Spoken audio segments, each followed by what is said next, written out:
آج ہمارا ویسے موضوع الحاد ہے، ہم الحاد پہ بات کرنے لگے۔ ان کی دینی آراء امیزنگ ہوتی ہیں، ٹھیک ہے امیزنگ ہوتی ہیں جی جو حدیث کو قرآن کے ساتھ وہ ایڈجسٹ کرتے ہیں، جی جو سنت کا تصور انہیں پیش کیا، کمال ہے جی، ٹھیک ہے انقلاب تو آ چکا ہے۔ ایک ایسا اسکالر جس کو فالو کیا جاتا ہے، اس کے نظریات میں تغیر صرف اس کے نظریات کا تغیر نہیں ہوتا، اس کے فالوورز کا بھی ہوتا ہے۔ جو چیز بھی زمان و مکان سے ماورا ہوتی ہے نا سر، وہ ہوتی نہیں ہے۔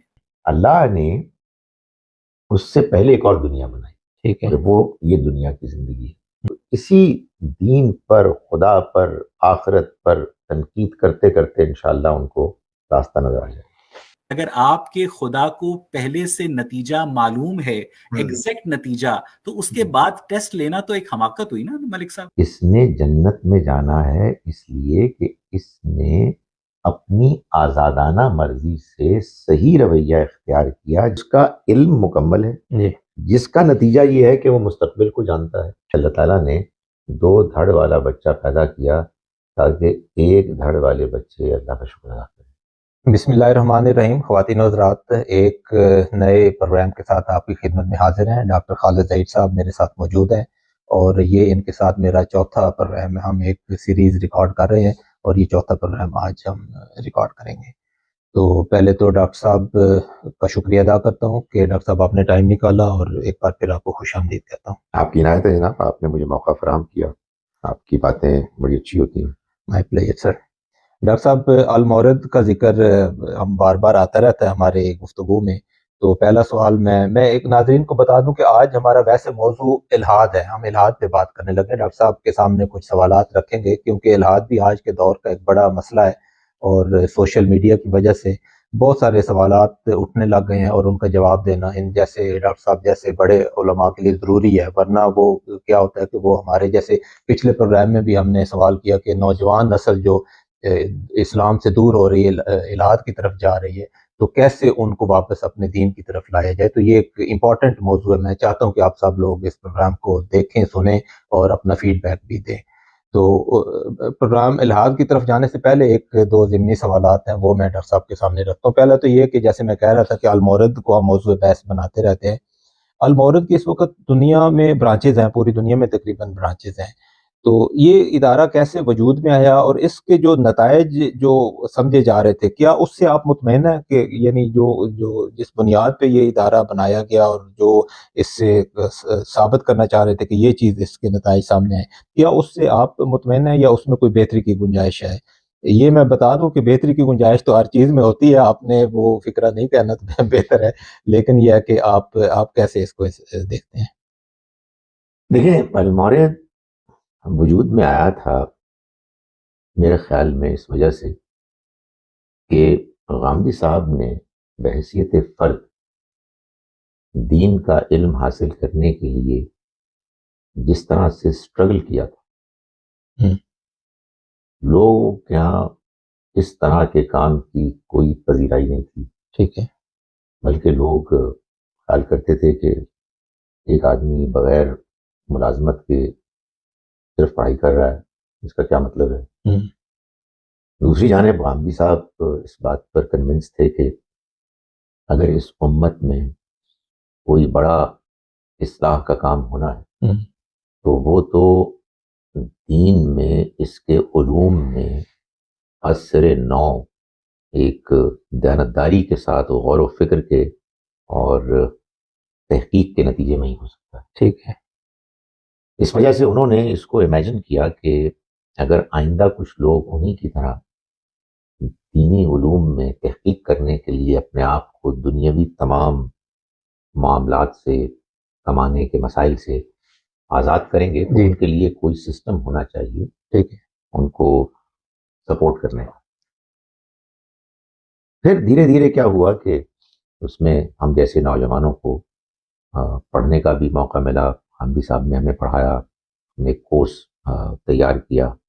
یہ نوجوان کا لفظ آپ نے سوچ سمجھ کے استعمال کیا ہے؟ دیکھیں، میں بات کر رہا ہوں آج سے کوئی 42 سال 45 سال پرانی۔ ٹھیک ہے، تو اگر آپ مجھے اس وقت دیکھیں غور سے اور -43 کر دیں تو ٹھیک ہے، مناسب طور پر نوجوان آپ نظر آئے گا. بالکل ٹھیک ہے، آپ نے ثابت کر دیا کچھ بال بھی آ جائیں گے.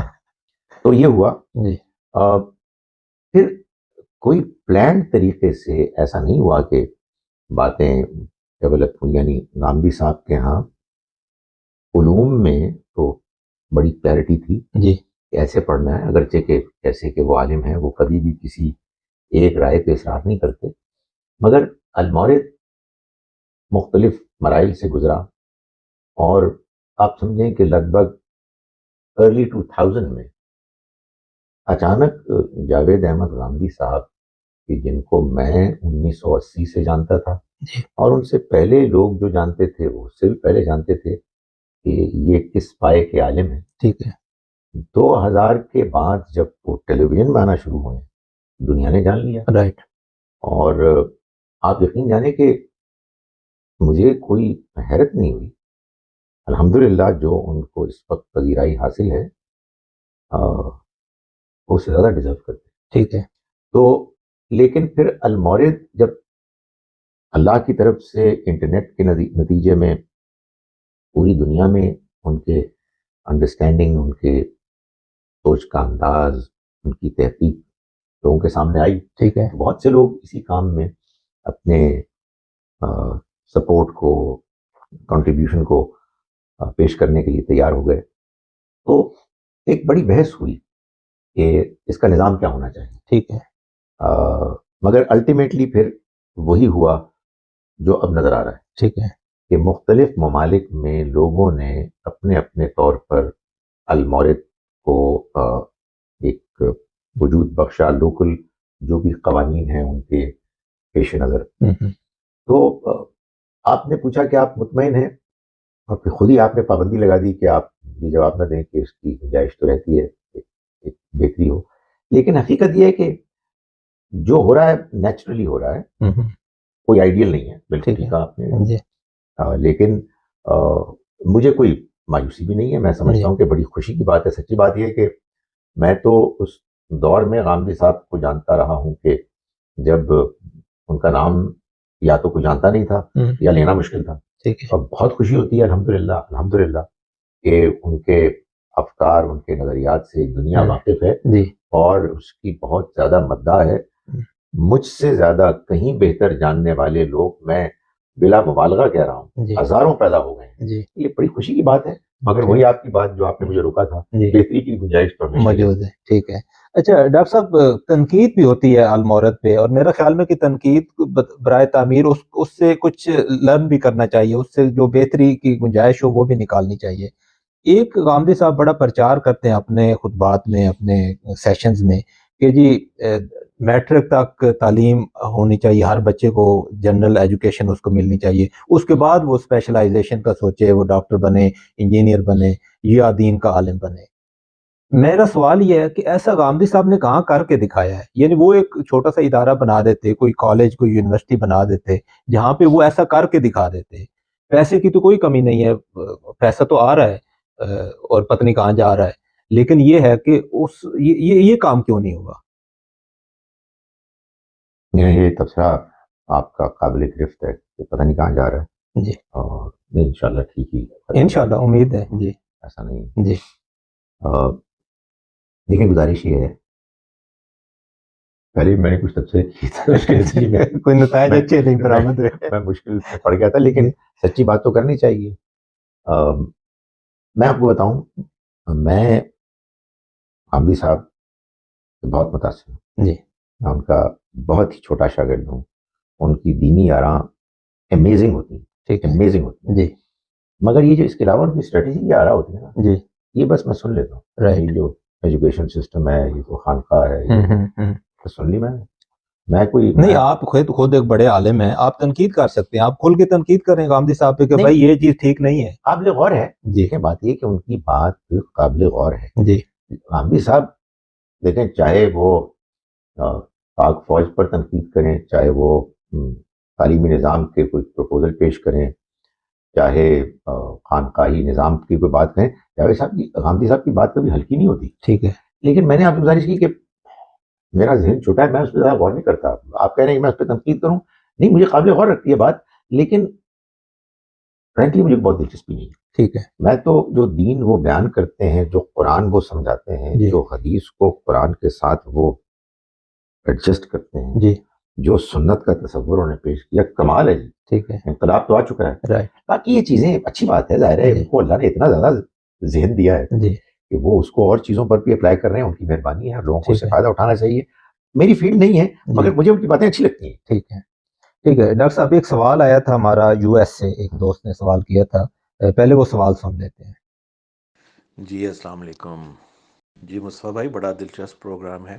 جہاں تک معاملہ ہے نا دین کا یا مذہب کا، خاص طور پہ ان لوگوں کے لیے جو ایک ہی مذہب میں پیدا ہوئے پھر اسی میں آگے بڑھے اور مرے بھی اسی میں، خواہ ہندو ہوں عیسائی ہوں، جب وہ مذہب پہ عمل کرتے ہیں تو وہ پہلے بلیو کرتے ہیں، then they try to find the evidence کہ ہمارا دھرم جو ہے نا وہ ٹروتھ ہے. خیر یہ ایک الگ ڈسکشن ہے. اس ساری ڈسکشن میں جو آپ نے کی ہے نا، مجھے ایک بات پہ شدید پرابلم ہوتی ہے. یہ جو تغیر ہے نا، کہ انسان کے خیالات وقت کے ساتھ بدلتے ہیں اور تغیر آتا ہے، یہ بڑی اچھی چیز ہے. تغیر کا نام ہی دنیا ہے. لیکن جہاں دین اور دھرم کی بات آئے گی نا، وہاں ایک ایسا اسکالر جس کو فالو کیا جاتا ہے، اس کے نظریات میں تغیر صرف اس کے نظریات کا تغیر نہیں ہوتا، اس کے فالوورز کا بھی ہوتا ہے. اور اس کے جو فالوورز ہیں، اگر آپ ایک اسکالر کے نظریات پہلے کچھ اور تھے اور ان کے فالوورز نے انہیں فالو کیا فار ایئرس، کچھ مر گئے، کچھ نے سفر کیا، اور ان دی اینڈ اسکالر کہہ دے کہ ہاں یار یہ نظریہ تو ایسے نہیں تھا، سو میں اس پہ رجوع کرنے جا رہا ہوں. آئی مین ایک لحاظ سے یہ پازیٹیو چیز بھی ہے، لیکن ایک عالم دین کو بہت ہی محتاط رہنے کی ضرورت ہے، اور اس کے خیالات میں تغیر کم سے کم آئے تو بہتر ہے، کیونکہ اس سے سفر کرتے ہیں لوگ. باقی جو معیشت ہے، سائنس ہے، دنیاوی علوم ہے، اٹ ڈزنٹ میٹر. وہ تو تبدیل ہوتے رہنے ہیں، کیونکہ وہ حق تو نہیں ہے. وہ تو وقت کے ساتھ بہت کچھ چینج ہونا ہے. پتہ نہیں ہم 10-20 سال بعد پتہ نہیں کیا کچھ ہو جانا ہے. مذہبی عالم، چونکہ مذہب تو ایک حقیقت ہے اور وہ آ چکا ہے اور کمپلیٹ ہے، زیر زبر اس میں ہونی نہیں، کچھ ایڈ ہونا نہیں، کچھ نکلنا نہیں. تو اس لیے ایک بندہ جو اس منصب پہ بیٹھا ہے، جس کے لاکھوں فالوورز ہیں، اور اس کے کہنے پہ اپنی زندگیوں کو چلا رہے ہیں، ان کے لیے تغیر کوئی اتنی اچھی چیز نہیں ہے. وہ کہنا یہ چاہ رہے ہیں کہ پہلے پروگرام میں ہم نے ڈسکس کیا تھا کہ غامدی صاحب رجوع کر لیتے ہیں. مطلب یہ کہ غامدی صاحب کوئی نئی تحقیق یا کوئی نئے نتائج ان کے سامنے آئے تو وہ اپنی پرانی بات کو واپس لے لیتے ہیں اور نئی بات کا بتا دیتے ہیں. تو سوال میں وہ یہ بتا رہے ہیں، یہ بتانا چاہ رہے ہیں کہ یہ کوئی اتنا آسان نہیں ہوتا. یعنی لاکھوں آپ کے فالوورز ہوں اور آپ ایک دم کہیں کہ یہ میں نے رجوع کر لیا ہے، تو یہ کوئی بات ٹھیک نہیں لگتی، مناسب نہیں لگتی کہ آپ ہر دوسرے دن رجوع کرتے رہیں اور وہ لاکھوں لوگ جو آپ کو فالو کریں وہ بھی رجوع کرتے رہیں. تو یہ آسان لگتا ہے آپ کو؟ کئی باتیں میں اس میں کہنا چاہوں گا، امید ہے کہ اختصار سے ہی کہوں گا. ایک بات تو یہ ہے کہ دیکھیں، غامدی صاحب کا یہ فرمانا ہے کہ میں جو کام کر رہا ہوں وہ یہ ہے کہ جو دین مجھ کو سمجھ میں آیا ہے جی میں لوگوں کے ساتھ شیئر کر رہا ہوں، اور کوئی نہیں سننا چاہتا نہ سنے. ٹھیک ہے مجھے تو بس اپنی بات جو سمجھ میں آئی اس کو بیان کرنا ہے. ٹھیک ہے غامدی صاحب کو جب پہلی مرتبہ موقع ملا اپنے استاد، جو اللہ کا شکر ہے کہ میرے بھی استاد تھے، مولانا امین حسن اصلاحی، جی مولانا امین حسن اصلاحی سے جو پہلی ملاقات تھی نا، جی اس میں جب انہوں نے اس شوق کا اظہار کیا کہ میں آپ کا شاگرد بننا چاہتا ہوں، جی تو غامدی صاحب نے یہ بات لکھی ہے، غالباً مقامات ان کی جو کتاب ہے اس میں مولانا اصلاحی نے یہ بات ان سے کہی کہ اگر یہ واقعی ایسا ہی ہے، آپ کی دلچسپی ہے، تو یہ بات جان لیں پھر کہ آپ میرے ساتھ اسی صورت میں آئیں گے بحیثیت طالب علم کہ آپ یہ طے کر لیں کہ آپ کے ساتھ اگر آپ کا سایہ بھی نہیں ہوگا تب بھی آپ حق کا ساتھ دیں گے. رائٹ غامدی صاحب کے لیے میں آپ کو صحیح کہہ رہا ہوں، یہ کوئی مسئلہ ہی نہیں. ٹھیک ہے کہ 5 لاکھ لوگ یہ کہہ رہے ہیں کہ آپ نے ہمارے ساتھ کیا کیا. کل تو آپ کچھ اور کہہ رہے تھے، آج کچھ اور کہہ رہے ہیں. رائٹ آپ یقین جانے میں برطانیہ میں تھا، کچھ دلچسپ بات. میں برطانیہ گیا 1990 میں، تو ظاہر غامدی صاحب کا شاگرد تھا، ان سے اوپینینز جو بھی سمجھے تھے وہ لے کے گیا. تو میں اس زمانے میں وہ کیسٹوں والی ہوتی تھی، وہ جی گول گول جی دو ٹھیک آنکھوں ہے والی، جی تو وہ میں کہیں سن رہا تھا، جو ریسنٹ تھی ان کی، لیٹا ہوا تھا میں، ان کی ایک رائے سامنے آئی جو پچھلی رائے سے بالکل اپوزٹ تھی. اچھا جو کہ جانے میں کھڑا ہو گیا میں حیرت میں کھڑا ہو گیا، میں نے کہا یہ کیا ہوا؟ جی تو انہیں کوئی مسئلہ نہیں ہوتا. وجہ کیا ہے؟ وجہ یہ ہے کہ وہ یہ کہتے ہیں، اور میں نے یہ دیکھا ہے کہ وہ صرف کہتے نہیں ہیں، وہ کرتے بھی ہیں، کہ مجھے ہر حال میں حق کا ساتھ دینا ہے. ٹھیک ہے. میں عقل کل نہیں ہوں. مجھے ہر شخص کی کہ جو میری رائے کے بارے میں بات کرتا ہے، بات کو پوری توجہ اور دھیان سے سننا ہے. ٹھیک ہے. مجھے کوئی وحی نہیں آتی. اگر کوئی شخص مجھے میری 25 سال پرانی تحقیق جو میں بیان کرتا رہا ہوں اس کی غلطی واضح کر دے گا تو مجھ پر لازم ہے کہ میں اس کو مانوں اور بیان کروں کہ اب میری رائے یہ ہے، وہ نہیں ہے. ٹھیک ہے. اب میں اس پر آپ کو شاید میں نے اور بھی بیان کیا تھا، ایک واقعہ بیان کرتا ہوں. جی. ایک بڑا مشہور ماہر معیشت تھا، اکانومسٹ، جی جان مینارڈ کینز. جی. کینز بڑی شہرت تھی. تو یہ ہوتا ہے نا کہ جب ایک آدمی کو مشہور ہوتا ہے تو اس کے جو ہم اثر اس کے پروفیشن کے ہوتے ہیں وہ پڑھتے ہیں، حاصل کرتے ہیں. جی ٹرو. تو کسی نے اس سے پوچھا کینز سے کہ لوگ تمہارے بارے میں یہ کہتے ہیں کہ یہ شخص کسی ایک رائے پہ ٹکتا ہی نہیں ہے. تو اس نے اس کا جواب یہ دیا کہ دیکھیے میرے ساتھ مسئلہ یہ ہے کہ جب میرے سامنے ایک نئی حقیقت آتی ہے تو میں اپنی رائے بدل لیتا ہوں. ٹھیک ہے. پہلے جو کچھ میں نے بیان کیا تھا اس کے مقابلے میں ایک نئی حقیقت سامنے آ گئی، پرانی بات غلط ہو گئی. ٹھیک ہے. میں تو اس کو بدل دیتا ہوں. اگلی بات اس میں بڑی دلچسپی، یہ جو مجھ پر تنقید کر رہے ہیں میں ان سے پوچھنا چاہتا ہوں کہ ان کے ساتھ جب یہ ہوتا ہے تو کیا کرتے ہیں؟ اس کا جواب یہ ہے کہ وہ اڑ جاتے ہیں، وہ ضد کرتے ہیں. یہ جو ہمارے بھائی جنہوں نے سوال کیا ہے، میں ان سے سوال پوچھتا ہوں، آپ کیا ان علماء کی بات کو مان کر دین پر عمل کرنے میں کمفرٹیبل ہیں کہ جن کے بارے میں آپ جانتے ہیں کہ ان کو اگر اپنی بات کی غلطی سمجھ میں بھی آ جائے تو وہ اس کو چھوڑنے کے لیے تیار نہیں ہوتے، اس لیے کہ 5 لاکھ لوگ کیا کہیں گے؟ میں اس سے زیادہ کوئی سخت بات نہیں کرنا چاہتا، لیکن آپ غور فرمائیے، یا وہ بات ہی نہیں سنیں گے یا پھر بات سنیں گے تو کہیں گے کہ یار اس کو مجھے نہیں ماننا، اس لیے کہ میں نے مان لیا تو 5 لاکھ گئے. ٹھیک ہے. تو بھائی صاحب اس طرح کی باتیں اپنے ذہن سے نکالیں. 5 لاکھ ہوں 50 لاکھ ہوں، اس سے کوئی فرق نہیں پڑتا. حق کے مقابلے میں کوئی چیز کوئی اہمیت نہیں رکھتی. کیوں بھلا؟ حق کے پیچھے اللہ ہے. ٹھیک ہے. اللہ آپ کو اس دنیا میں نظر نہیں آتا. اگر وہ نظر آتا ہے تو حق کے پیچھے نظر آتا ہے. تو آپ اللہ کو چھوڑ کر بندوں کی تعداد کو اہمیت دے رہے ہیں. میرا یہ خیال ہے کہ آپ اپنے اس سوال کے پیچھے جو ایک ذہن ہے اس پر نظر ثانی کریں. بالکل ٹھیک ہے، کرنی پڑے گی. ڈاکٹر صاحب آج ہم اپنے موضوع کی طرف آتے ہیں جو کہ الہاد تھا. اب ممکن ہے زیادہ ٹائم تو نہ بچے لیکن جتنے بھی سوال ہم لے سکیں گے وہ لیتے ہیں، پھر اگلے پروگرام میں بھی اس کو جاری رکھیں گے اس ٹاپک کو. میری کچھ دن پہلے اویس اقبال صاحب سے ایک نشست ہوئی تھی. آپ اویس اقبال صاحب کو جانتے ہیں، وہ خود کو مول دین کے امام کہتے ہیں. تو انہوں نے بہت سارے سوالات اٹھائے. تو مجھے خوشی یہ تھی کہ اگرچہ انہوں نے مجھ پہ کافی تابڑ توڑ حملے کیے جو کہ وہ کرتے ہیں، لیکن خوشی یہ تھی کہ چلو ان کے سوالات آ گئے ہمارے سامنے تو ایٹ لیسٹ ہمارے جو علماء ہیں ان کو موقع ملے گا کہ وہ ان کو ایڈریس کریں، ان کے جواب دیں اور لوگوں کو مطمئن کر سکیں. تو ان کے سوال کچھ تھے وہ میں آپ کے سامنے رکھتا ہوں. پہلا سوال یہ ہے کہ ابھی آپ نے ذکر کیا کہ خدا تو نظر نہیں آتا، تو ان کا بھی یہ سوال ہے کہ خدا نظر کیوں نہیں آتا؟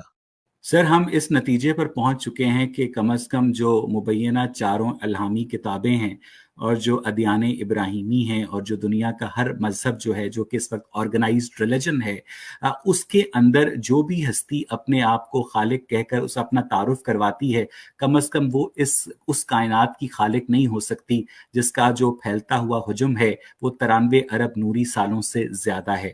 ٹھیک ہے. بگ بینگ کی وجہ کیا تھی؟ بگ بینگ سے پہلے کیا تھا؟ زمان و مکان کی تخلیق سے پہلے کیا تھا؟ یہ وہ سوالات ہیں ملک صاحب جو سائنس کی ہولی گریل ہیں اور ہمیں اب تک ان سوالوں کے جواب نہیں ملے ہیں. لیکن اس کا مطلب یہ نہیں ہے کہ ہم نے تحقیق کا دروازہ بند کر دیا ہے. ہمارے پاس کوئی نیا ایویڈنس آئے گا تو ہم اپنی آنکھیں جو ہیں بند کر لیں گے. لیکن اس بات پر ہمیں اطمینان ہے کہ کم از کم جو ادیان جو ہمارے پاس نون ریلیجنس ہیں ان کے جو خدا ہیں، ان کے جو بھگوان ہیں، ان کے جو گاڈس ہیں، کم از کم وہ اس یونیورس کے کریٹر بہتر نہیں ہو سکتے، کیونکہ یہ مسئلہ سالو کرنا ایک بہت کمپلیکس کام ہے نا ملک صاحب، کہ زمان و مکان کی تخلیق سے پہلے جو خالق تھا وہ خود کس زمان و مکان کے اندر ایگزسٹ کرتا ہے، کیونکہ جو چیز بھی زمان و مکان سے ماورا ہوتی ہے نا سر، وہ ہوتی نہیں ہے۔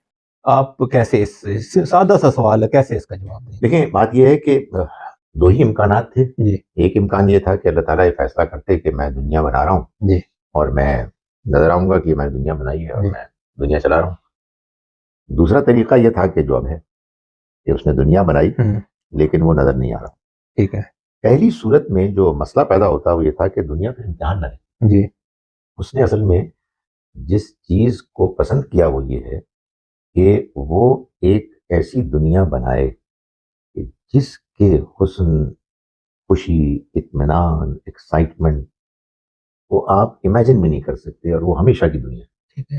لیکن اس نے یہ طے کیا کہ اس دنیا میں جو لوگ آئیں ان کی خوشی اور اطمینان کے لیے یہ ضروری ہے کہ وہ اس احساس کے ساتھ آئیں کہ ہم نے یہ دنیا اپنے عمل، اپنی پرفارمنس سے حاصل کی، ہم نے یہ جیتی ہے.